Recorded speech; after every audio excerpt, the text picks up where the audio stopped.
Merci à vous. Vous êtes sur Télé 50. Bienvenue à ces magazines invités à la une qui reçoit aujourd'hui un fils du pays, mais il est de la diaspora. Il vit en France, où il a évolué en France. Il va nous parler de ce qu'il fait là-bas, comment ça se passe là-bas, l'entrepreneuriat en France. Et c'est facile. Il a voulu étendre son expérience de la France vers son pays, je dirais natal. Vous êtes né ici en RDC. Comment se pratique l'entrepreneuriat en RDC? Est-ce le climat des affaires? Est-il propice pour les affaires dans ces pays? Il va nous dire, il va décrypter, lui qui est du domaine. Bienvenue, M. Pascal Diombo. Merci. Ça se passe bien en France? Oui, très bien. Très bien. Et vous êtes expert conseil d'un bureau de consulting. Oui. Exactement, qu'est-ce que vous faites en France? Donc, nous accompagnons les entreprises, spécialement les petites et moyennes entreprises, dans leur activité. Exact. Et ce sont les petites entreprises françaises ou étrangères? Ce sont des entreprises françaises, bien sûr. Ouais. Ah, exact. Et maintenant, vous avez pris la bonne décision. Je rappelle, ce qui est important vraiment pour nous, vous êtes de la diaspora. Vous avez compris que l'heure est arrivée pour venir aider, contribuer au développement de votre pays. C'est ce qui vous motive? Bien sûr, bien sûr. Oui, comme vous l'avez dit. Donc, et à votre arrivée, comment vous avez jugé les climats des affaires? Très bien. Donc, je dois dire que voilà, si j'ai été essentiellement motivé venir, moi, particulièrement, intervenir ou apporter ma petite pierre dans cet édifice de la reconstruction. Exact. Et justement, c'est par rapport à ce qui s'est réalisé et après un constat. Voyez, donc, nous devons tout faire pour stimuler la croissance dans ces pays. Il est vraiment fort probable que voilà, la souffrance, on ne peut jamais la faire partir sans pour autant qu'on puisse passer à la croissance. La croissance, elle est évidente. Exact. Voilà. C'est la raison pour laquelle, moi, à mon niveau, je crie qu'il faudrait initier l'entrepreneuriat dans ce pays parce que c'est quand même le petit et moyennes entreprises qui font une grande partie de l'économie en Europe. Ah, voilà. Et je me dis que pourquoi pas les faire sur place ici. Est-ce que vous avez trouvé une évolution depuis que vous êtes parti en Europe, votre retour, une façon de juger les gouvernants actuels? Ont-ils fait évoluer les pays? Écoutez, je dois vous dire sincèrement que j'ai été fort surpris par la volonté de la reconstruction de ce pays. Vous savez, il y a quelques années, les infrastructures dans ce pays étaient quasi inexistantes. Exact. Et on ne peut jamais parler de quoi que ce soit sans pour autant passer par la reconstruction ou soit la remise en état des infrastructures, des bases, les routes et tout comme ça. Tout doit partir par là. Donc, il n'y a pas autre chemin que de pouvoir passer par là. Donc, il faut qu'on mette en place des infrastructures capables de pouvoir...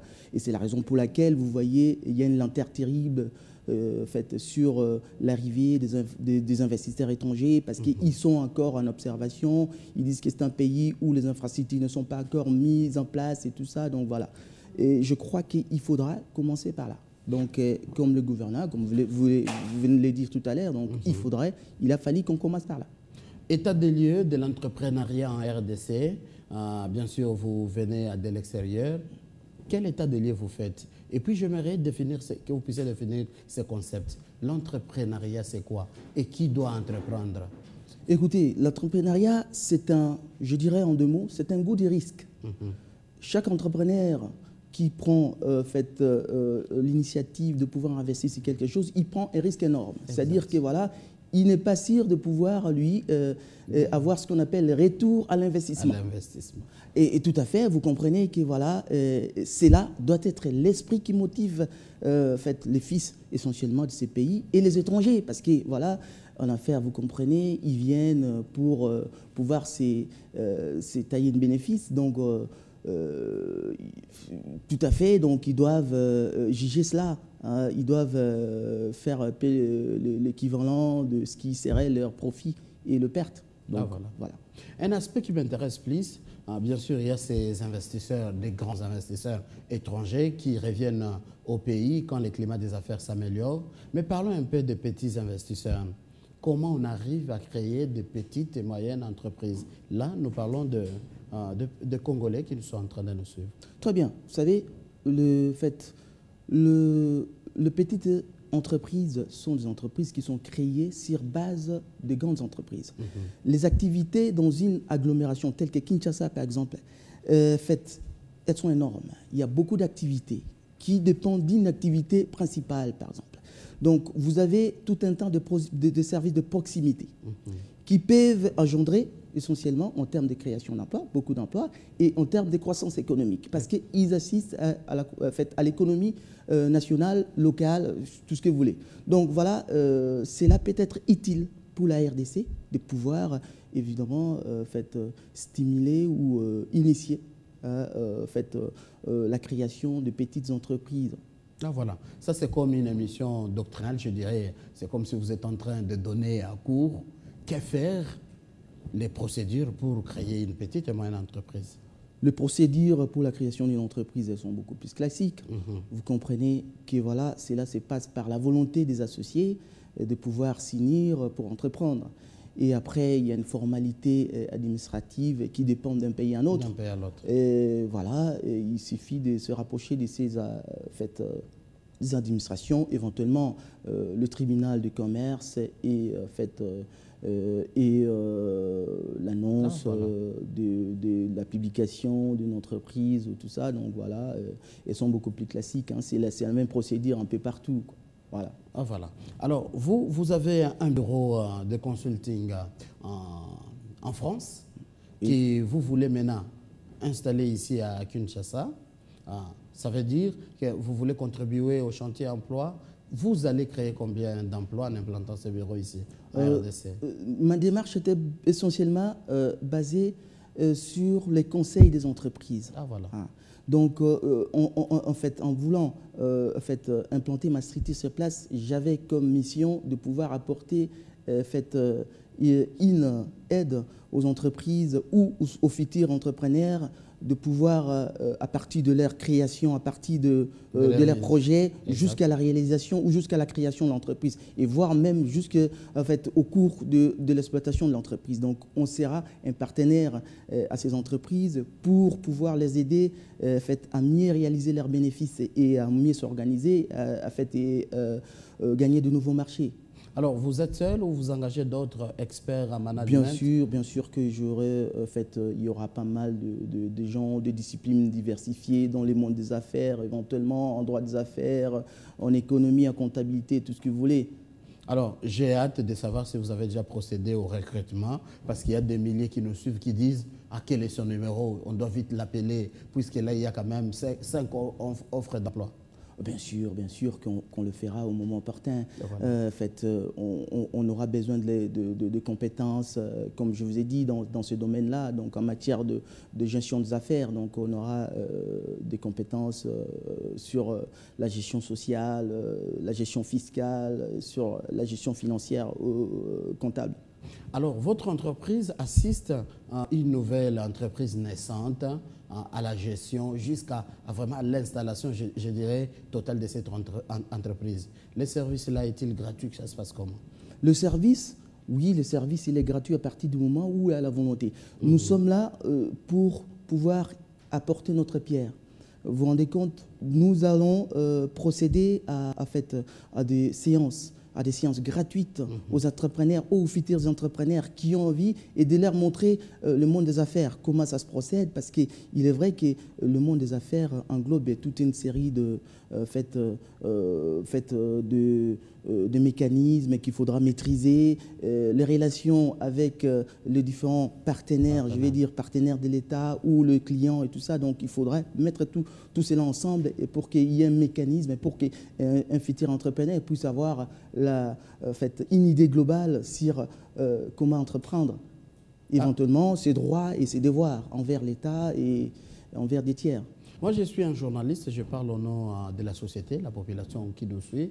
Un constat fait, c'est que facilement, ce sont les étrangers qui investissent et rapidement, ils émergent en République démocratique du Congo que les nationaux.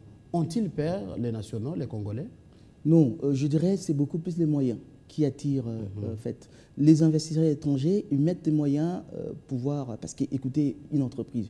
Là-dessus, je voudrais, si vous me permettez, juste souligner un petit point. Ah, vous savez, le problème dans notre pays, c'est que nos entreprises sont sous-capitalisées.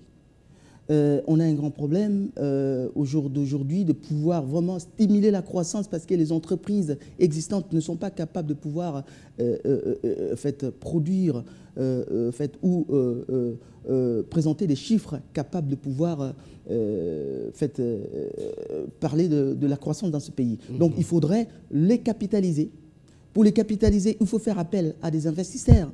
Cela veut dire que je ne vais pas entrer dans les thématiques où vous voudrez me demander est-ce qu'on voudrait bien privatiser les entreprises ou pas, mais il est quand même nécessaire au jour d'aujourd'hui, et vous le constatez, au niveau mondial, au niveau de l'économie mondiale, les entreprises, l'État intervient dans la plupart des cas pour pouvoir capitaliser, pour pouvoir apporter des capitaux frais aux entreprises, pour les permettre de démarrer et de survoler.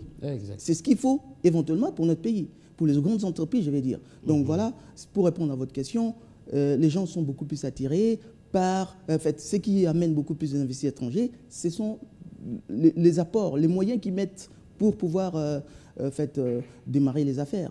Et tandis que les Congolais, ils sont un peu hésitants, ou soit ils n'ont pas accès, vous savez, au crédit, je vais dire. Donc, ils n'ont pas accès au fonds, et c'est vraiment difficile qu'ils puissent apporter...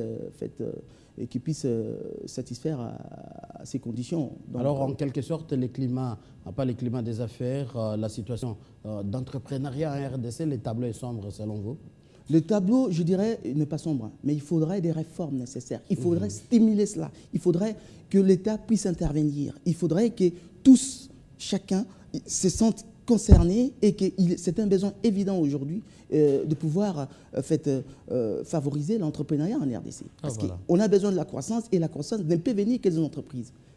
Alors, Pascal Diomou, vous êtes expert conseil en management. Oui. Une vision. Il y a ces visions de management en République démocratique du Congo et pour les autorités qui sont en train de nous suivre et pour ceux-là qui ont des projets en tête ou déjà manuscrits et ils se disent, bon, je ne sais pas quoi faire. Alors vous êtes là expert, vous avez à leur dire, voici comment il faut faire. Donc qu'est-ce qu'il faut faire? Cela part de l'idée. Hein, tout projet, c'est-à-dire toute volonté d'investir part par un projet d'investissement. Et ensuite, il faut analyser les facteurs, le pour, le contre de la réussite d'un projet quelconque. Et puis, il faut faire une étude du marché.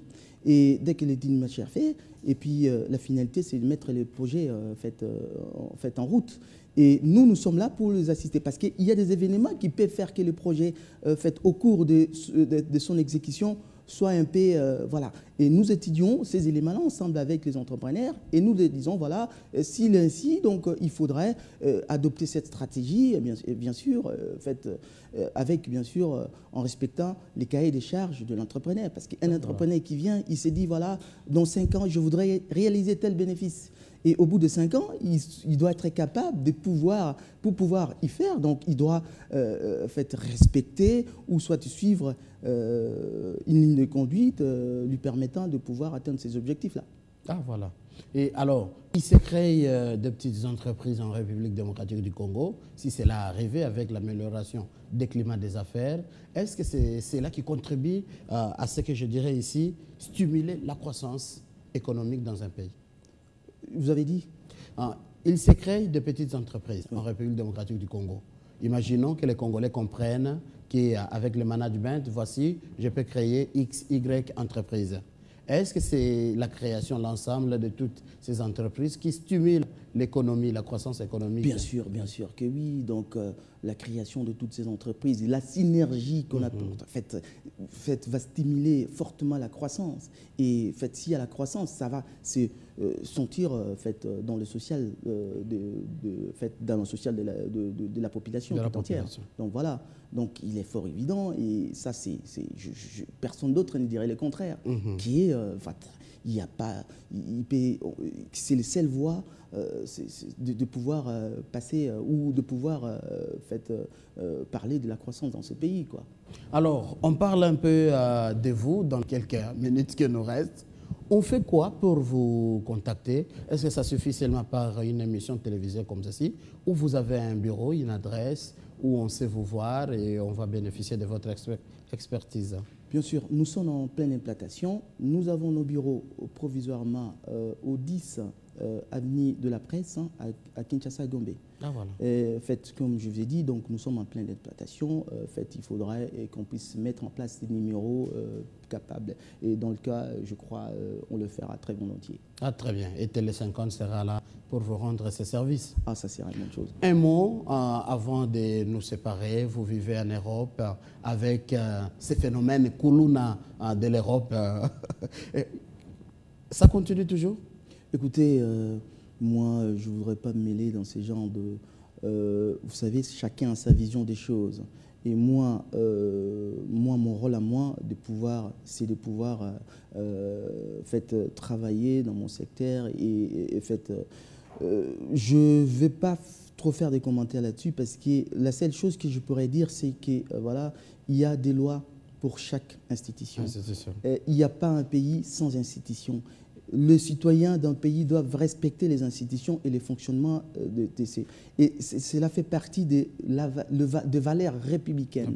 Donc, un pays qui n'a pas de valeurs, c'est un pays, c'est pas un pays. Donc, voilà, nous devons, je combats moi fortement les antivaleurs. Alors, quand on lit ces phénomènes-là au management que vous défendez, quelque part, nos frères congolais qui vivent en Europe n'ont-ils pas cet esprit de créer des initiatives pour qu'ils s'occupent, pour qu'ils aient de l'emploi? Je vous dirais une chose, il y a pas mal de Congolais qui ont des compétences, beaucoup de compétences, et qui ont des petites entreprises implantées en France et qui sont utiles à l'économie française. Je vais vous dire sincèrement que c'est dommage qu'on ne puisse pas trouver ces gens-là apporter ces savoirs ici en RDC. Il y a pas mal des entrepreneurs congolais dans différents domaines. Comme je vous ai dit tout à l'heure, dans les services de proximité et tout ça, ils sont tous là. Et ce sont des gens qui peuvent apporter leur expertise ici et qui peuvent apporter leur savoir-faire ici, notamment en matière de formation des jeunes. Donc, c'est dommage que les gens puissent passer leur temps à s'intéresser faites des choses qui ne seront vraiment pas... Vengeance, voilà, donc moi je suis pas adepte de cela. Ça vous fait quoi quand vous apprenez que la diaspora d'un pays comme de la République malienne, j'allais dire, ont leur banque privée à elle seule? Et ici au Congo, pas d'initiative, vous êtes de la diaspora et chacun travaille pour soi, à notre dispersé. Moi je crois que si les autorités nous écoutent, ils doivent faire de sorte qu'on puisse avoir un climat propice pour l'investissement dans ces pays. Exact. Et le reste suivra. Je crois qu'il y a des efforts considérables en matière de l'environnement financier ou de banques ici. Il y a des banques qui naissent. Et moi, je voudrais que ces services puissent continuer à l'étendue du territoire. Voilà. Et que cela, certainement, aurait des effets positifs sur la suite